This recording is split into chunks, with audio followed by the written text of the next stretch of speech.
Hello and welcome to day 12 of the Advent of Code 2021. My name is Jacob and I will walk you through the Kotlin solution that I implemented for today in this video. If you already know the puzzle of today, please use the chapters below to skip ahead. Right now I'll quickly explain what the task is and then we get going right away. So today is a path finding in a graph, or graph traversal you could say. So the idea of this puzzle here today is that we have to navigate, so to say, our submarine through multiple caves. The caves are, well, a graph in essence, with the distinction that firstly is an undirected graph, meaning that you can go in both directions on each edge. So here you see an example, a visual one of one cave system. So you can go from, I don't know, A to B and from B to A in theory. There's no directions. The other thing is that, of course, the input in this case here is essentially just the list of all the edges. The last thing that is important is that each of the caves can be of two different types. Either it's a big cave or a small cave, just shown by if the letters in the name of the cave in the identifier are uppercase or lowercase. So naturally lowercase is small caves and uppercase is a large cave. So what we need to do right now is find not just like the best path or a path from start to end, as you already probably thought, but instead we need to find all of the paths that are there exhaustively from start to end, with the big importance because otherwise you might just walk in a loop, right? There's infinitely many paths if you can just go back and forth on an edge. So the one distinction to eliminate this is that large caves you can visit as many times as you want, and small caves you can only visit a single time on a path, such that for instance start A, C, A, end is legal because we only visit C once, A twice, and start and end once. And we also start and end at start and end respectively. So that's a valid path. Right, and that is what we need to do for part one. There's plenty of examples in this one because it's a bit more difficult maybe, but let's get going. So first things first, obviously parsing input as always. Straightforward. In this case, we just split by a new line character, obviously, and then per line we split by a hyphen, such that we get the starting and the end point, or rather the two sides of the edge, because as I said it's undirected. And then we simply with the structuring right here have from and to, or yeah, this should rather be A and B, I guess, than from and to, since it's not really that, because you can go from and to in both directions. And then what I do is I create a cave for each and return a pair of these caves right here, such that each pair in the return type here is one edge. So what is a cave? Just quickly, it has an ID, the name, it has the size, which is simply that if all the characters in the ID are uppercase, it's a big cave, and otherwise it's a small cave. For that we also have this enum size right here. One could have used the boolean here, right, because there's only two options, but I figured this is a bit more descriptive, and I don't like using booleans for various flags that have two values. What it does make sense though for, one could have also used the boolean, an enum there, but I figured this is quite okay like this. There's also is start and is end, which is simply set automatically or default at least, if it's the name is start or end, the ID, such that we can know if we can visit it again or not, and which direction we have to go, and so on and so forth. Right, once we have that, let's look at part one. Actually look straight at parse input. This is obviously the first step. The next thing that I then did, since I figured, well, this is pretty much an off-the-shelf kind of thing, right? You have to do graph traversal, and I also figured that possibly for any of the future puzzles in the days of this year's Advent of Code, I will need some sort of graph traversal again. So I figured I'll make this generic, such that I can reuse it, and also it's a bit detached from this whole cave theme in this one. So what I did is I created an undirected graph class that if you check out the code, you'll actually find in the shared package. So it's not here in solution, but in shared. What do we do here? We firstly create the edges. Also, there's an undirected edge. Again, here A and B, since don't want to call it from and to. And each of them is a vertex or has a vertex with a generic value, a parameterized value. So the whole graph is the same parameterized value as all the vertices, and thus also the undirected edges. What we do then, firstly, is create the edges simply by getting from these pairs, getting the two elements and creating vertices for each, and then packing everything in an edge. And that's that already. For the vertices, we simply just flat map on all of the edge vertices. And then we have a flattened set of all the vertices, which is going to be useful later on, for instance, to find start and end cave or vertex. By the way, if something here does not make a lot of sense, or you think it would need a bit more explanation, please drop me a comment below. I'd be happy to elaborate a bit more. But yeah, that's that. At find all path, which is obviously the core of today's puzzle, we'll look in a second. So what we then do is we have this extra find all path helper method right here that we obviously pass the graph in, but also a lambda expression, which in essence decides if we can visit the vertex that we receive as the first argument from wherever we are right now. It's not really given where we are right now, but if we can visit this one next, if that is a legal move, so to say, or not in our traversal. Why we need that and what exactly is checked right here, you'll see in a moment. What does find all path do? We indeed give it the graph and this can visit thing right here. As you can see, it returns a boolean, meaning can visit, if it's true, otherwise false, obviously. Right. Now what we simply need to do is give our generic graph find all path method the start and the end. So this is essentially from where you want to go and where you want to end up, as well as this can visit filter or predicate or whatever. Start and endpoint we simply find by this is where we use the vertices. Find the first one where it's a start or an end respectively, which if you forgot is out here from the cave, which since we know that this is an undirected graph of cave, we can obviously use these values. So then let's now look at find all path naturally. So this is where all the magic happens. Firstly, since I do like to do that in all my code, even though these are just small puzzles and small coding challenges, we firstly check if the from and to points, the vertices, are actually known to this graph, right? Otherwise, it doesn't make any sense to continue because you will just get weird exceptions later on. Then we initiate two variables. I did this in a way that is not super idiomatic, maybe because it uses a lot of mutability. But if you don't do that, I tried a bit to make it more immutable, and then it's a big pain. Because it just doesn't. The search here or the traversal doesn't lend itself very well to that.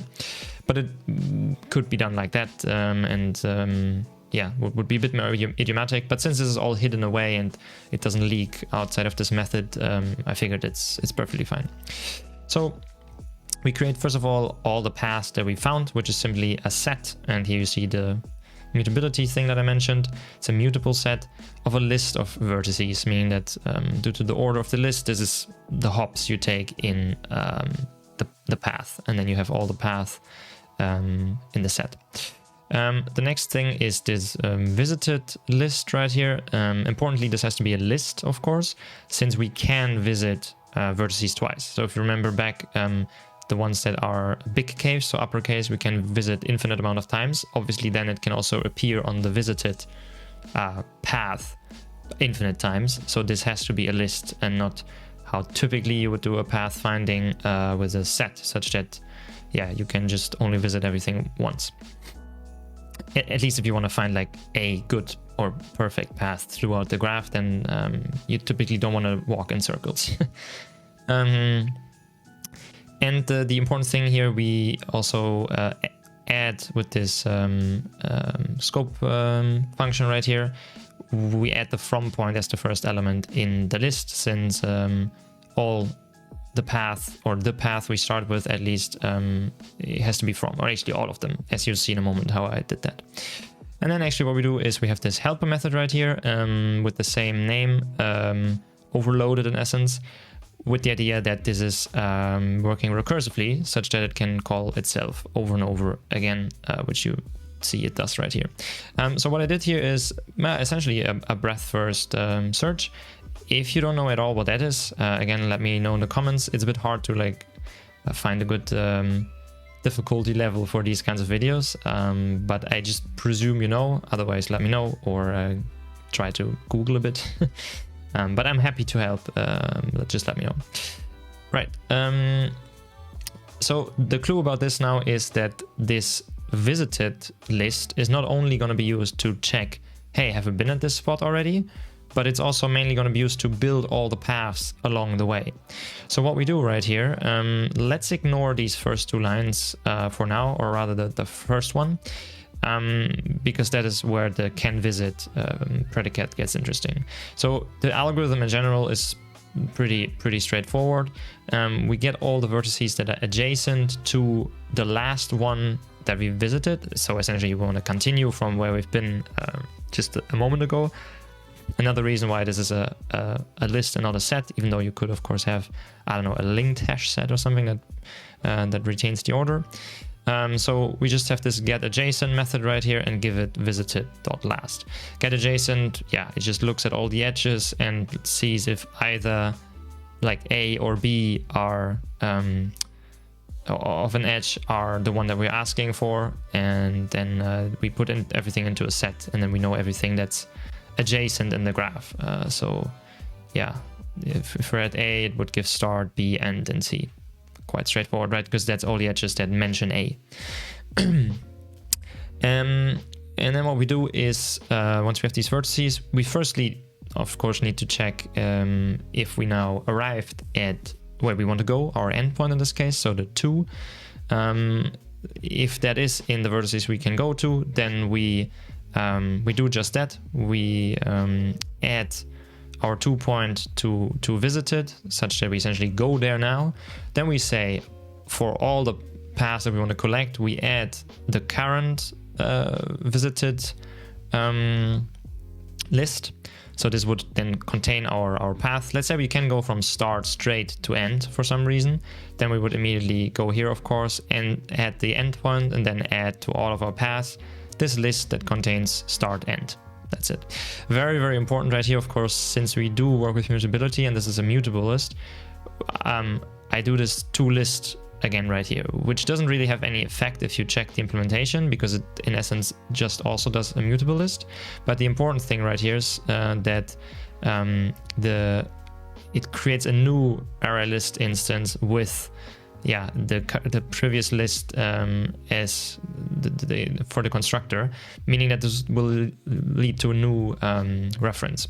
Obviously, if we don't do this, but do it like that, this will contain a reference to our visited list, but we later, like here and here, for instance, we mutated again, so the path would change like after they already have been finished, so to say. So this is super important, otherwise the whole thing falls apart. It's a bit annoying that this is necessary maybe, but it's not too bad.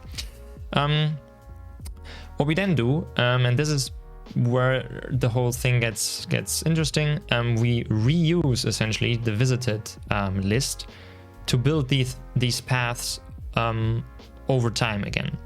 So what we did after we added the one that we apparently finished, since the 2 point was in the adjacent vertices,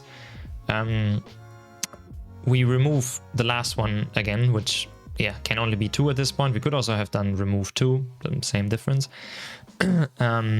such that we essentially walk a step back again, the backtracking in this case, to find a next path. And then here comes the recursiveness. We iterate over each of the vertices and go there, and then find all the paths from with same arguments from and to, but this time, of course, the visited list changed under the hood right here.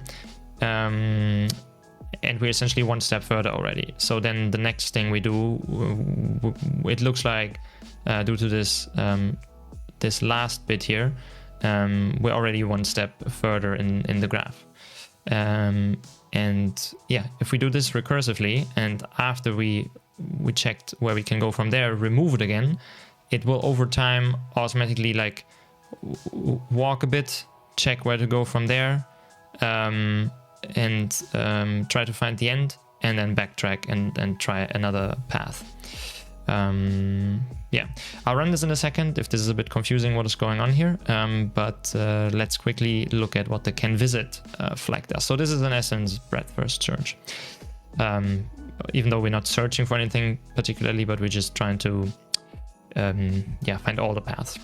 So the important bit right here that's still missing, and then actually part one is already done, is of course this can visit filter or predicate. So how I'm using this is that we want to essentially, as it says, we want to check what we can visit, meaning that we want to also change the notion of what counts as already visited. So the first thing we do is that in our visited list, we filter out all the ones into a separate one, to be fair. So we're not mutating the list right here. We filter out all the ones that we can visit. So it's a filter not can visit. Such that we have this new one where there's everything we've been to apart from the ones that we can still go to. And then what we simply do is that we get all the adjacent ones and filter out all the ones that are still left in the ones we visited. It's a bit, maybe the nomenclature is a bit confusing, but in essence what we do is we try to filter out everything that we've visited already, but cannot visit anymore, such that we arrive with the adjacent ones with a collection of vertices that we can still visit, right? This is the whole idea of these two lines. So how this is then done for part one, where we have this condition, right, that we can visit big caves as many times as we want, and every other cave, or essentially the small caves, only once. So what we simply do each time this is called right here, with each of the ones we visited already, together with like the whole list of where we've been so far, we simply check is the vertex not in visited, then we can still visit it, right, if we haven't been there, or if the vertex that we want to go to is a big cave, because then we don't care at all if it's in here or not, we can just always go there again. So this essentially takes care of the small ones, and this like lets big ones still through with the OR operator. That's the idea of this thing. And yeah, if you then run this over time, you fill up all paths here with all the paths there. You can see this doesn't return anything since it still keeps the reference here, such that if this is done, we can just return all paths right here, and then we have all of our paths. So final step is when it's returned right here, to simply do a dot count, such that we have how many paths are there. And yeah, that's part one. Let's quickly run it. If you already understood it, please use the chapters below, and then we look at part two in just a moment. Okay, so to run this, I figured I'm going to use the input from the page because it's way smaller. The graph that you're otherwise given as the regular puzzle input is quite large, so it's a bit hard to follow. And then also you have the example right here. So this is the graph we're looking at. So put a breakpoint in the case that we found the two vertex that we want to go to, as well as just before we go into another recursion. So what we currently have, and you have to again imagine that in the visited list is our path we're currently following, but then also that we will essentially complete at one point, and then backtrack once we found the to or end vertex. So we obviously added start already right here, and now A as well. So we checked that one adjacent one of start obviously is A, as you saw on the page. So visited last would be start, of course, at the first iteration. And we haven't been at A yet. In any case, we could go there infinite times by the, not filtered out here, but the can visit. So the first one in the iteration right here is A, which we added right here. So now we have start A as the current path, which indeed so far looks good. So let's go into the recursion to try to see where we can continue from A, because now that will be visited last once we call our own method here again recursively. Right, so in this case, it went straight to the end actually. So of course that also works. And now we are at the end.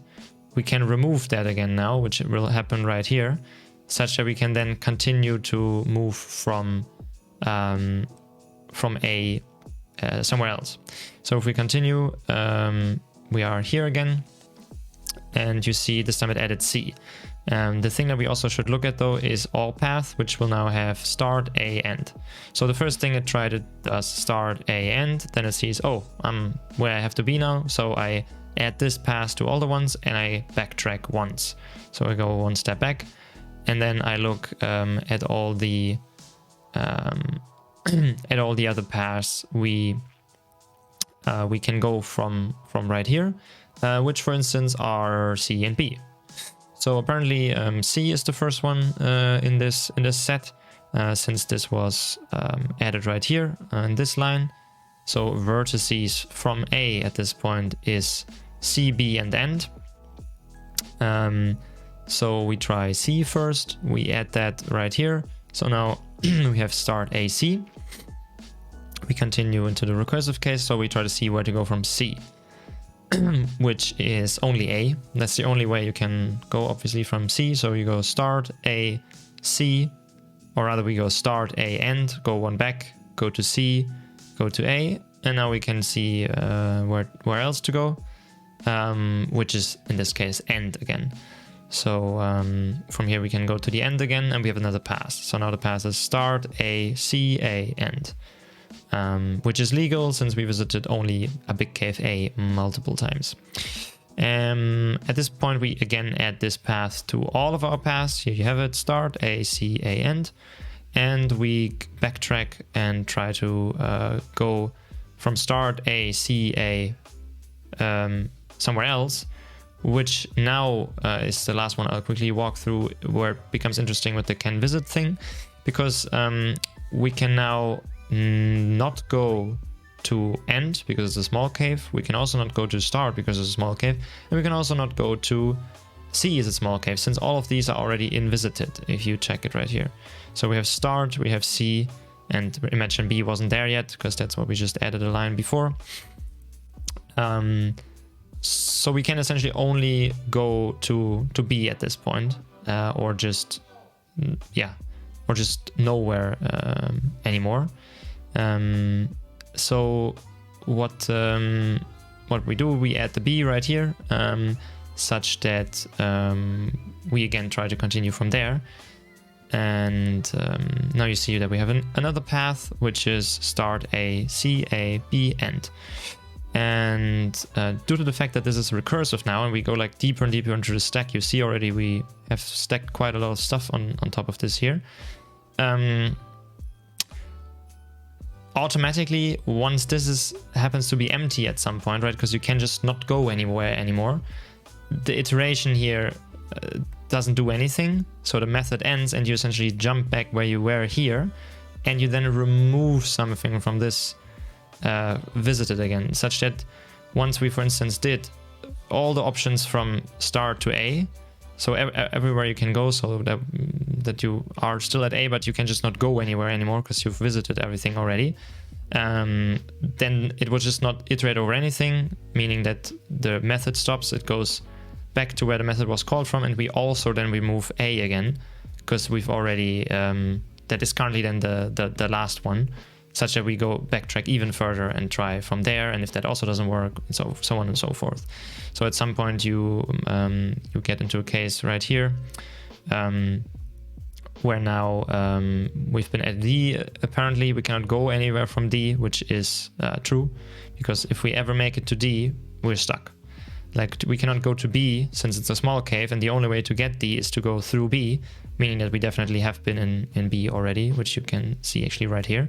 So here we're stuck. So this is a case where in the invocation of this 4D, this vertices was empty, meaning that nothing iterates here, meaning the method stops, it goes back on the call stack, and then we remove it. Yeah, that's how this pathfinding works. So we always backtrack until we find a spot where we can continue from, and then over time you will find all of the path via this, automatically, essentially. Doesn't have to guide it or anything. Cool, let's move to part 2. So part 2, I personally found the description text here very confusing. I had to read it like 10 times or so.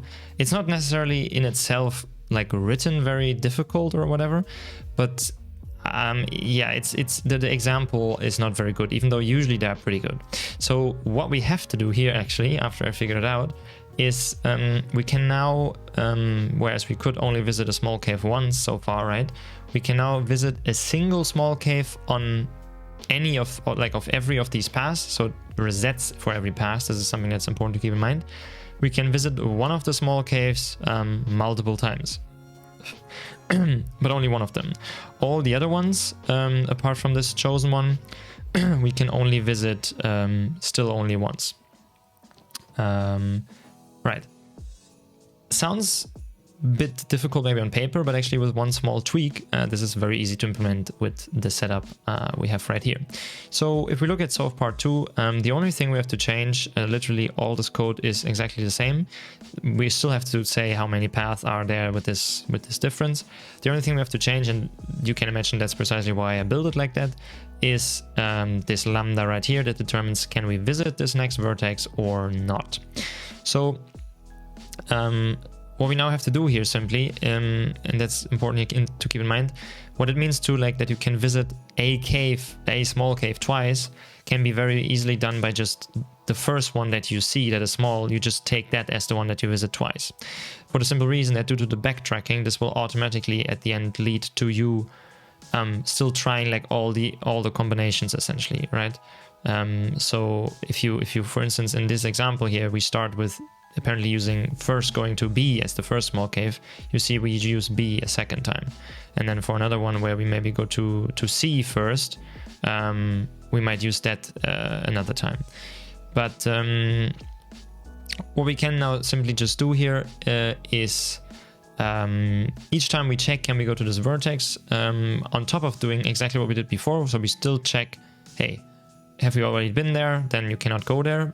The exception, or still if it's a big cave, there's an exception, you can always go there, or can visit small cave again, which is this boolean. So what we do here in this boolean is we filter first of all out of our ones that we visited so far, we get all of the ones that are small, and then we do this count by that you've seen in previous episodes already. So what this simply is doing is it does a group by, with the difference that this is how many elements you have per key selector.